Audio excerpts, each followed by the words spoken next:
Assalamualaikum warahmatullahi wabarakatuh. Alhamdulillah wassalatu wassalamu rasulillah wa ala alihi washabbihi wa mawalah la haula wala quwata illa billah amma ba'du.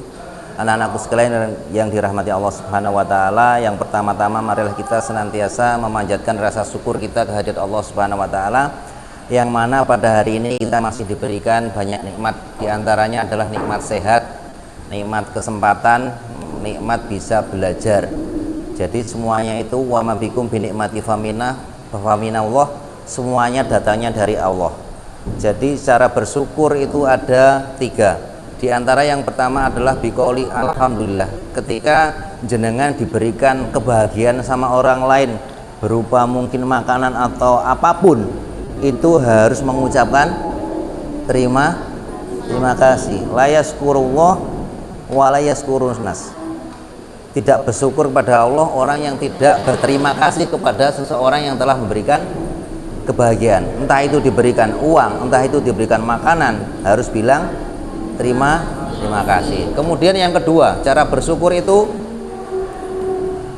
yaitu meyakini bahwa nikmat yang kita rasakan, kita miliki sampai dengan hari ini, ya mungkin kakinya sehat, matanya sehat, telinganya sehat, semuanya sehat, organ tubuh kita itu semuanya pemberian dari Allah Subhanahu wa taala. Jadi kira-kira ada enggak yang lahir paru-parunya rusak? Ada. Ada enggak yang kakinya sakit? Ada. Ada yang lahir buta? Ada. Banyak. Dan kita yang telah diberikan kesempurnaan itu harus meyakini bahwa nikmat-nikmat yang telah Allah berikan itu harus kita jaga dengan baik. Salah satunya apa?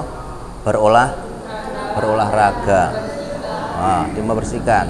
Ya intinya bersyukur, yaitu menjadikan nikmat baik tangan kita, kaki, mata, telinga, dan semuanya yang ada pada diri kita, pemikiran kita semuanya pergunakan untuk beribadah, untuk mengabdi kepada Allah Subhanahu wa ta'ala. Karena memang dari awal sebuah penciptaan manusia ini tujuannya untuk ibadah. Wa ma khalaqtul jinna wal insa illa liya'budun. Tidaklah kuciptakan jin dan manusia kecuali hanya ibadah, hanya beribadah. Jadi aktivitas kita ketika kita berangkat, kita niatkan berdoa enggak? Kalau berangkat sekolah berdoa enggak? Loh, kok enggak berdoa? Berdoa dong. Bismillahi tawakkaltu 'alallah la haula wala quwata illa billah. Siapa yang berdoa mengucapkan hal tersebut, maka akan dijaga Allah dari mulai berangkat sampai pulangnya nanti. Amin. Tapi ojo lali berdoa. Ya, seperti itu. Terus ini kita mau bahas sedikit tentang masalah adab bertetangga. Tetangga itu siapa? Tetangga adalah orang yang rumahnya berdekatan dengan kita. Jadi mereka itu punya hak kepada kita, punya hak atas kita. Haknya apa? Haknya diperlakukan dengan baik. Terus tetangga itu yang kira-kira yang di perbuatan baik itu dilakukan kepada orang yang baik atau orang yang buruk? Semuanya. Yang soleh, nggak soleh, semuanya. Yang sering ngerusui tonggone dan lain sebagainya tetap harus dibaiki. Ini anjurannya dari baginda Muhammad Rasulullah SAW. Jadi kita harus tetap baik kepada siapapun yang ada di situ. Jadi tetangga dekat, tetangga jauh harus dibaiki. Nah, dalam hal ini karena yu'minu billahi wal yaumil akhir falyuhsin ila jarihi. Barang siapa yang beriman kepada Allah dan hari akhir, hendaknya ia memuliakan tetangganya. Hendaknya dia berbuat baik kepada tetangganya.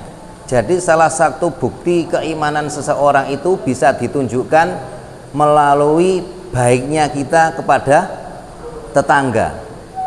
Apa saja perlakuan yang baik kepada tetangga? Nek ketemu nyapa, nek sakit dijenguk, didoakan.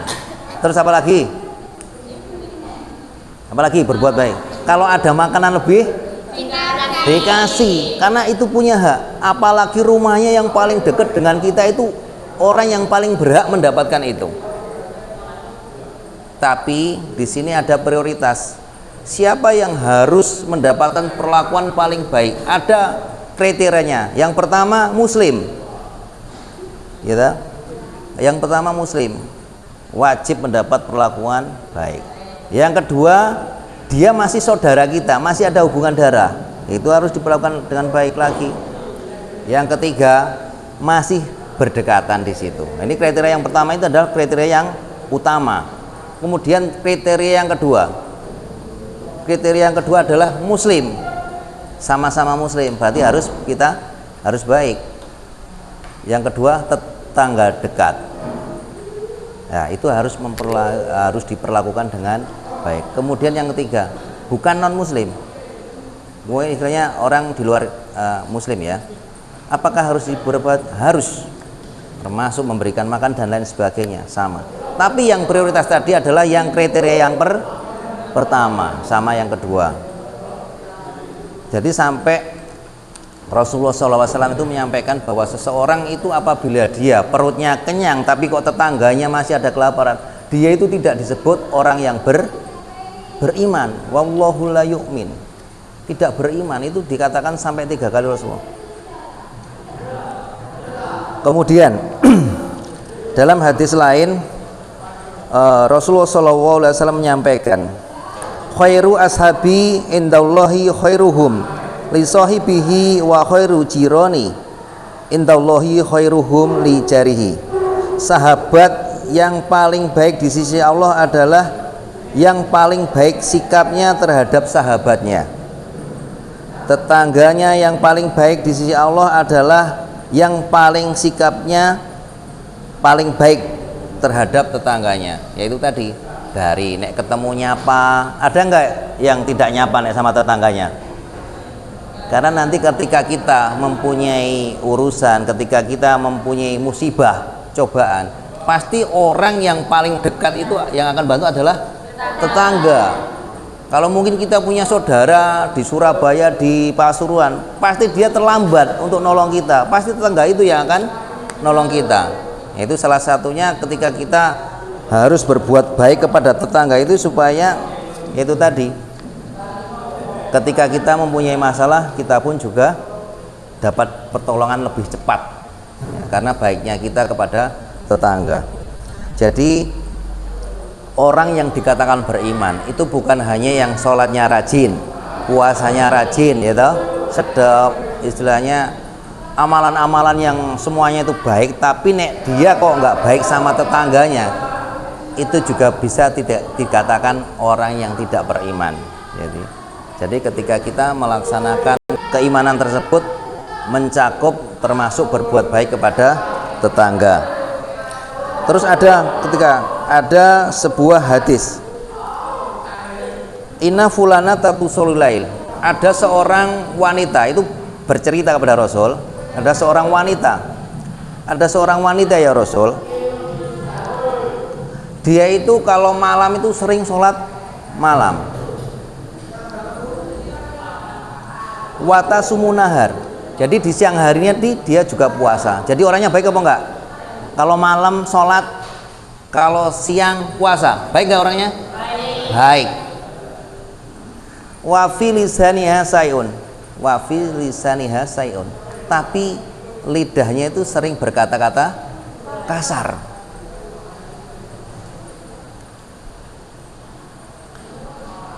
Jadi jawab Rasul itu, la khaira fiha, orang itu tidak ada baiknya sama sekali.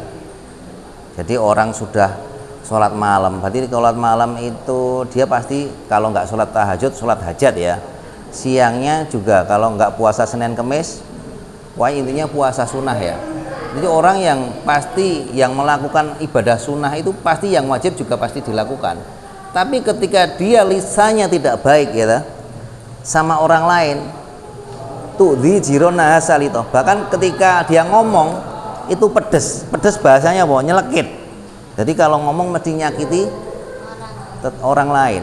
Nah itu ternyata kata Rasulullah, la khaira fiha, orang ini nggak ada baiknya sama sekali, walaupun sholat, haji dan lain sebagainya lah. Tapi kalau mulutnya pedas, sering nyakiti orang, ya itu.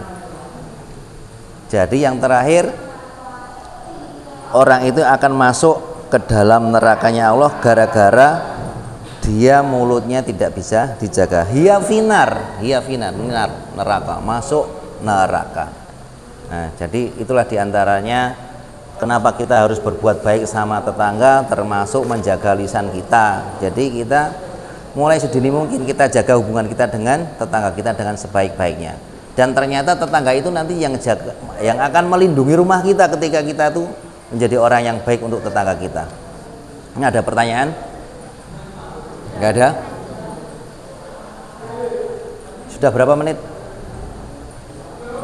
Mungkin dari materi ini sudah banyak penjelasannya. Mudah-mudahan anak-anakku sekalian bisa mengaplikasikan perbuatan baik ini kepada tetangga-tetangga kita. Dari mulai ucapan, dari mulai menjenguk, membutuhkan bantuan, dan bantuan apapun itu sangat berharga untuk tetangga-tetangga kita, ya. Dan ketika kita berbuat baik sama orang, khususnya kepada tetangga kita, ya insya Allah kita akan mendapatkan dukungan, entah itu material, entah itu doa. Jadi doa saja kalau satu orang kok manjur, luar biasa, bisa istilahnya mengabulkan cita-cita kita, bisa membuat sukses kita karena keikhlasan kita berbuat baik sama tetangga. Mungkin itu saja yang bisa kami sampaikan. Mari kita tutup dengan doa kafaratul majlis. Subhanakallahumma wa bihamdika asyhadu an la ilaha illa anta astaghfiruka wa atubu ilaik. Wassalamualaikum warahmatullahi wabarakatuh.